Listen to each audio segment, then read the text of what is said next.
नमस्ते। उम्मीद करते हैं कि आप लोग बहुत ही अच्छे होंगे। बिहार में चौकीदार की बहाली को लेकर काफ़ी सारे अभ्यर्थी जो है लंबे समय से वेट कर रहे हैं कि बिहार में चौकीदार, दफादार और वरीय दफादार की जो बहाली है ना वो कब होगी।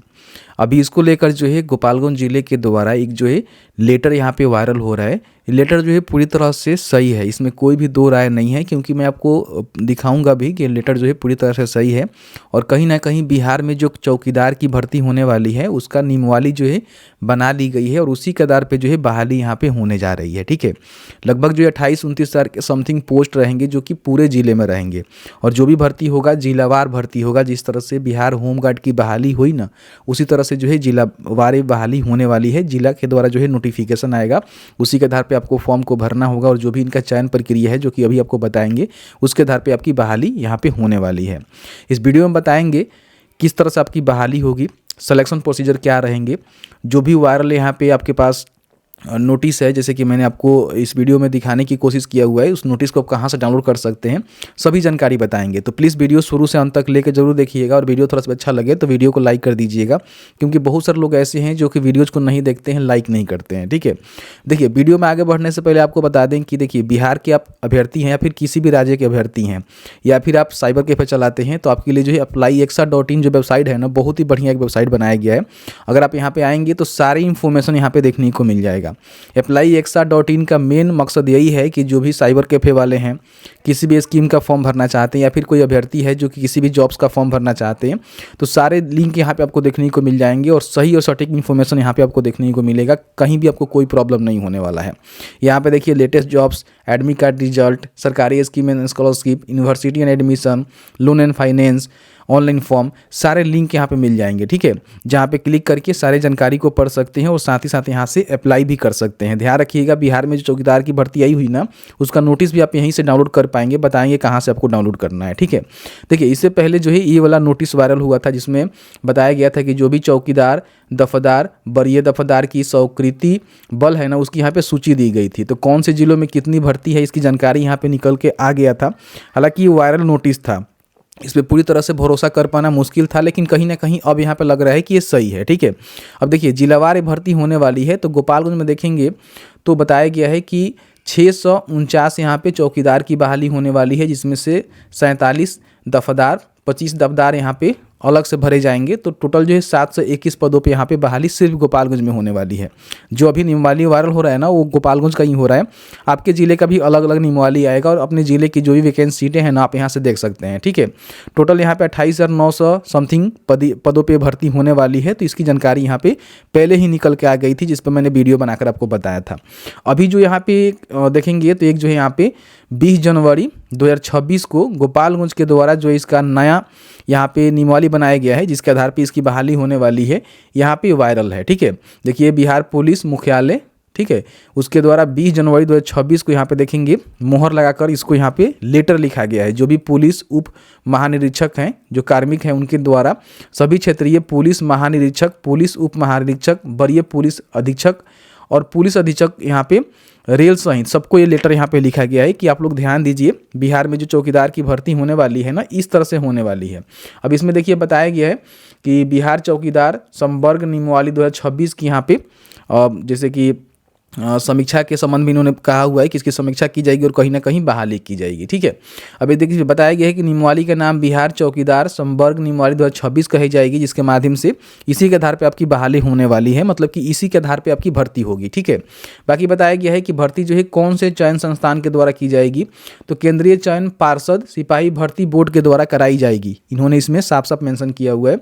और बाकी देखेंगे तो इसमें बताया गया है कि जो आपका चौकीदार का पोस्ट रहेगा ना, वो मूल कोटि का पोस्ट रहेगा, यानी कि भर्ती सबसे पहले इसी पे होगी। और इसमें से जो प्रमोट होंगे उनको जो है देखेंगे, प्रथम प्रोन्नति करते हैं तो आपको दफदार बनाया जाएगा और द्वितीय प्रोन्नति करते हैं तो आपको वरीय दफदार बनाया जाएगा। इससे पहले मैंने आपको जानकारी दिया ही था कि बहुत सारे चौकीदारों को जो है दफदार और वरीय दफदार के रूप में यहाँ पे प्रोन्नति दी जा रही है। तो जो प्रोन्नति दी जा रही है उस पोस्ट यहाँ पे खाली पड़ रहे हैं, तो इसी के आधार पे नए चौकीदार की यहाँ पे बहाली होगी। तो जो चौकीदार की बहाली होगी वो पूरी तरह से मूल कोटि का पोस्ट रहेगा। बाकी दफदार, वरीय दफदार आपका प्रोन्नति वाला पोस्ट रहेगा, प्रमोशन वाला पोस्ट रहेगा, बाद में आप भी जाकर बन सकते हैं, लेकिन डायरेक्ट इसकी भर्ती रिक्रूटमेंट नहीं होती है। इन बातों को ध्यान रखेंगे। ठीक है, अब इसमें देखिए बताया गया है क्वालिफिकेशन क्या रहेगा। तो बताया गया है कि आवेदन देने की अंतिम तिथि तक अभ्यर्थियों को 10वीं अथवा समकक्ष परीक्षा उत्तीर्ण करना अनिवार्य होगा। मतलब कि अब 10वीं पास कर लिए हैं तो फॉर्म को भर सकते हैं। जब इसका नोटिफिकेशन आएगा उसमें जो भी इसके अप्लाई करने का अंतिम तिथि रहेगा ना, उस तिथि से पहले तो आप यहाँ पे फॉर्म को भर सकते हैं। आपका चरित्र अच्छा हो, इसकी एक चरित्र प्रमाण पत्र भी आपको प्राधिकार के द्वारा जारी करके देना पड़ेगा कि आप साफ सुथरे व्यक्ति हैं, किसी प्रकार के आपके ऊपर क्रिमिनल केसेस वगैरह वगैरह नहीं है, ठीक है। साथ ही साथ अभ्यर्थी को साइकिल चलाने का जो है ज्ञान होना चाहिए। जिन अभ्यर्थियों के पास साइकिल चलाने का ज्ञान नहीं है उनको जो है 3 महीने के अंदर साइकिल चलाना सीखना अनिवार्य होगा, क्योंकि चौकीदार में साइकिल जरूरी होता है, साइकिल चलानी पड़ती है, तो आपको साइकिल आनी चाहिए। नहीं सीखे हैं तो भाई सीख लीजिएगा, ठीक है। बाकी बताया गया है कि देखिए उम्र सीमा क्या रहेगा, तो सामान्य कोटि के जो भी न्यूनतम उम्र रहेंगे 18 से लेकर जो है 30 वर्ष के बीच में रहेगा। पिछड़ा वर्ग अत्यंत पिछड़ा वर्ग के पुरुषों के लिए 18 से लेकर 32 और महिलाओं के लिए 18 से लेकर 33 वर्ष यहाँ पर रहेगा। अगर कोई SC ST के पुरुष महिलाएं हैं तो उनका यहाँ पे 18 से लेकर 35 वर्ष के बीच में उम्र रहेगा, तो फॉर्म को भर सकते हैं।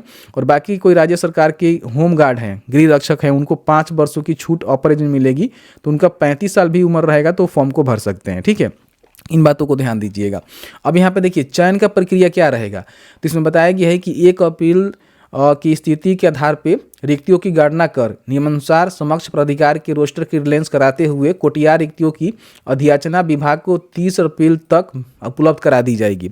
मतलब ये भर्ती जो है अप्रैल मई में होने वाली है, अप्रैल तक इसकी अधियाचना आएगी, फिर हो सकता है कि मई में इसका नोटिफिकेशन है, उसके बाद ये बहाली प्रक्रिया शुरू कर दी जाएगी, ठीक है। उसके बाद बताया गया है कि प्रत्येक वर्ष सभी जिले के प्राप्त जो अधियाचना होगा उसके चयन संस्थान को उपलब्ध कराई जाएगी। मतलब कि जो भी इसका चयन संस्थान होगा उसको उपलब्ध करवा दी जाएगी कि कहीं इतने हमारे जिले में भर्ती है। उसके बाद क्या होगा कि विभाग से प्राप्त अधियाचना के आधार पे जो भी चयन संस्थान होगा जिसके माध्यम से आपकी भर्ती कराई जाएगी, हो सकता है कि CSBC हो, जो भी हो, इसमें तो CSBC ही मेंशन किया गया है, कोटिवार उल्लेख किया जाएगा। अभ्यर्थियों को अपने जिला की रिक्ति के विरुद्ध ही आवेदन करना होगा। जिस जिले से आते हैं ना, उस जिले के द्वारा जो है नोटिफिकेशन आएगा, उसी जिले में आपको फॉर्म को भरना ही। इन बातों को ध्यान रखेंगे, ठीक है। तो ये सारी चीज़ें हैं जिसको आपको विशेष रूप से ध्यान देना है। अब क्या बताया गया है कि इसमें जो चयन संस्थान होगा उसके द्वारा लिखित और शारीरिक क्षमता जांच परीक्षण, मतलब परीक्षा के आधार पे आपकी भर्ती कराई जाएगी। मतलब कि इसमें लिखित परीक्षा भी होगा और फिर आपका फिजिकल भी होगा, ध्यान रखिएगा। अब इसमें जो लिखित परीक्षा होगा उसमें बोला गया है कि 75 अंक रहेंगे और 50 अंक आपका जो है फिजिकल से मिलेगा। 2 स्तर पर आपका यहाँ पे एग्जाम होने वाले हैं, पहले रिटेन और फिर यहाँ पे फिजिकल। अब बताया गया है कि लिखित परीक्षा में 75 आपका यहाँ पे क्वेश्चन रहेगा और 75 आपको अंक मिलेगा। मतलब कि प्रत्येक क्वेश्चन के लिए 1 नंबर आपको देखने को मिलेगा। 1.5 घंटा का आपका एग्जाम यहाँ पे होने वाला है। लिखित परीक्षा 10वीं कक्षा के पाठ्यक्रम के स्तर का होगा, यानी कि जो भी 10वीं पे फॉर्म भरेंगे तो उसी का स्तर का होगा, जो कि पूरी तरह से बोला गया है कि आपका जो है बहुविकल्पीय रहेगा, ठीक है। यहाँ पे ध्यान रखिएगा। और कुल जो भर्ती है ना उसके 5 गुना अभ्यर्थियों का सिलेक्शन जो है कोटिवार किया जाएगा फिजिकल के लिए। इन बातों को ध्यान रखेंगे। अब इसमें देखिए बताया गया है कि जो भी इसका मानसिक क्षमता है, सामान्य ज्ञान है, सामान्य गणित है, उससे जो है क्वेश्चन यहाँ पे पूछे जाएंगे। और ये बताया गया है कि कोटिवार जो भी न्यूनतम अर्हता प्राप्त करना आपको अनिवार्य होगा, जो इसका मिनिमम क्वालिफाइंग मार्क्स होगा, ठीक है। बाकी इसमें जो आपका शारीरिक परीक्षा होने वाला है इसमें बताया गया है कि अनारक्षित एवं पिछड़ा वर्ग के जो भी पुरुष हैं उनका कम से कम 165 सेंटीमीटर हाइट होनी चाहिए। अत्यंत पिछड़ा वर्ग के पुरुष के लिए 162 सेंटीमीटर, SC ST के पुरुषों के लिए बोला गया है कि 60 सेंटीमीटर और सभी कोटि के महिलाओं के लिए 155 सेंटीमीटर भी कम से कम हाइट होगा, तो महिलाएं यहाँ पे फॉर्म को भर सकती हैं। अब इसमें देखिए शारीरिक क्षमता जांच में क्या होगा कि इसमें जो है 50 अंक का आपका दौड़, ऊंची कूद, गोला फेंक की क्षमता की जांच की जाएगी, जिसमें 50 नंबर आपको मिलेंगे। अब इसमें दौड़ से जो है 30 नंबर मिलेगा। 1.6 किलोमीटर का जो है रनिंग करना होगा पुरुष को, महिला को 1 किलोमीटर का रनिंग करना होगा, ठीक है।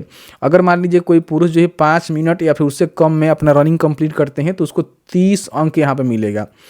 5 मिनट 1 सेकंड से लेकर 5 मिनट 30 सेकंड में कंप्लीट करते हैं तो 24 अंक मिलेगा। जिस तरह से बिहार पुलिस में अप्लाई होता है उस तरह से यहाँ पे अप्लाई हो रहा है, तो देख लीजिएगा, ठीक है।